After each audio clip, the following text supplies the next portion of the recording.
Sejak 1840-an, Vietnam dikuasai oleh Prancis. Ekspansi kekuasaan Prancis sendiri terjadi karena adanya keinginan untuk menyaingi Inggris dan kebutuhan mereka akan hasil bumi, seperti rempah-rempah untuk menggerakkan industrinya. Pada 1941, Ho Chi Minh mendirikan Viet Minh, sebuah liga yang terdiri dari para nasionalis dan kelompok komunis yang mendukung kemerdekaan Vietnam guna menggempur kekuasaan Prancis di negaranya. Pada tanggal 15 Agustus 1945, pasukan Viet Minh mengklaim kemenangan setelah pasukan Jepang dan Prancis Vichy menyerah di Vietnam bagian utara. 2 September 1945, Ho Chi Minh mendeklarasikan kemerdekaan Republik Demokrasi Vietnam dan ia menjabat sebagai presiden pertama, namun Prancis kembali datang dan terjadi Perang Prancis-Vietnam pada 19 Desember 1946. Viet Minh terus menguasai wilayah utara. Sementara itu, pada 1948, Prancis mengangkat kembali Bao Dai sebagai kaisar. Maret 1949, Bao Dai dan Presiden Prancis Vincent Auriol sepakat bahwa Vietnam adalah negara bagian Uni Prancis. Viet Minh yang didukung Cina memenangkan pertempuran 7 Mei 1954 dan Perang Prancis-Vietnam diakhiri dengan Perjanjian Genoa pada 21 Juli 1954. Dalam perjanjian tersebut dinyatakan bahwa Vietnam dibagi menjadi dua, yaitu Vietnam Utara yang dikuasai oleh Ho Chi Minh dengan Hanoi sebagai ibu kotanya dan Vietnam Selatan yang dikuasai Kaisar Bao Dai dan PM Ngo Diem dengan ibu kota Saigon.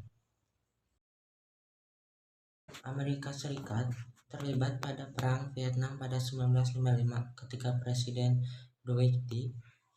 Eisenhower berjanji akan mendukung Vietnam Selatan untuk melawan sekutu Uni Soviet.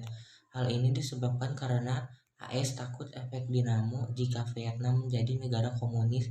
Dikhawatirkan negara Asia Tenggara lainnya mengikuti.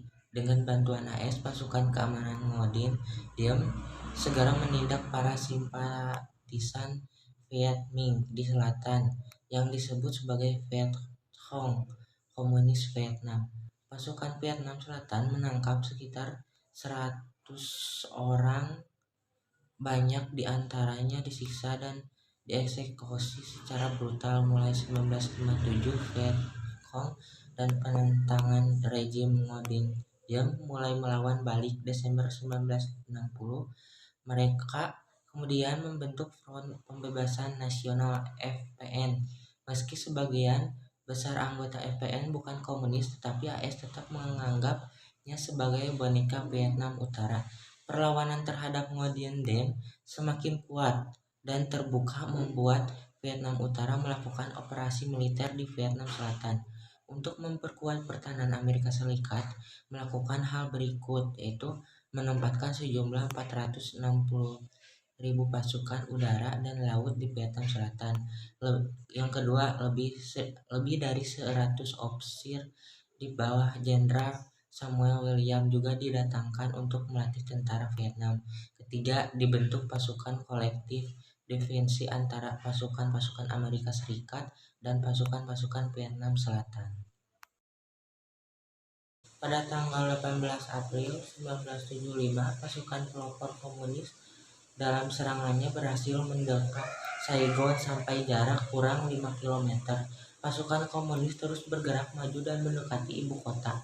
Rakyat Vietnam Selatan panik dan berebut untuk mengungkap sehubungan dengan keadaan itu. Sejak tanggal 20 April 1975, Amerika Serikat mengirimkan 5 buah kapal induk dari Armada 7 untuk mengangkut para pengungsi tersebut.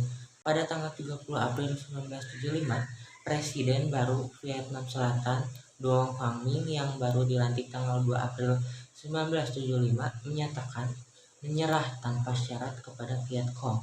Untuk merayakan kemenangan itu, Viet Cong mengubah nama Saigon, ibu kota negara Vietnam Selatan, menjadi Ho Chi Minh. Setelah jatuhnya pemerintah Vietnam Selatan pada 30 April 1975, kedua negara ini secara resmi bersatu pada 2 Juli 1976 menjadi sebuah negara bernama Republik Sosialis Vietnam atau yang biasanya dikenal sebagai Vietnam. Tokoh-tokoh yang terlibat di dalam runtuhnya Vietnam Selatan ini yaitu ada Le Duan, Lyndon B. Johnson, Ho Chi Minh, Richard Nixon, Ngo Dinh Diem, John F. Kennedy, Ho Nguyen Giap, Jenderal William Westmoreland. Dampak runtuhnya Vietnam Selatan terhadap kondisi politik dan perkembangan ideologi di kawasan Asia Tenggara adalah menguatnya paham komunis di Vietnam, Laos, dan Kamboja. Perang Vietnam meletus di tengah memanasnya Perang Dingin antara Amerika Serikat dan Uni Soviet.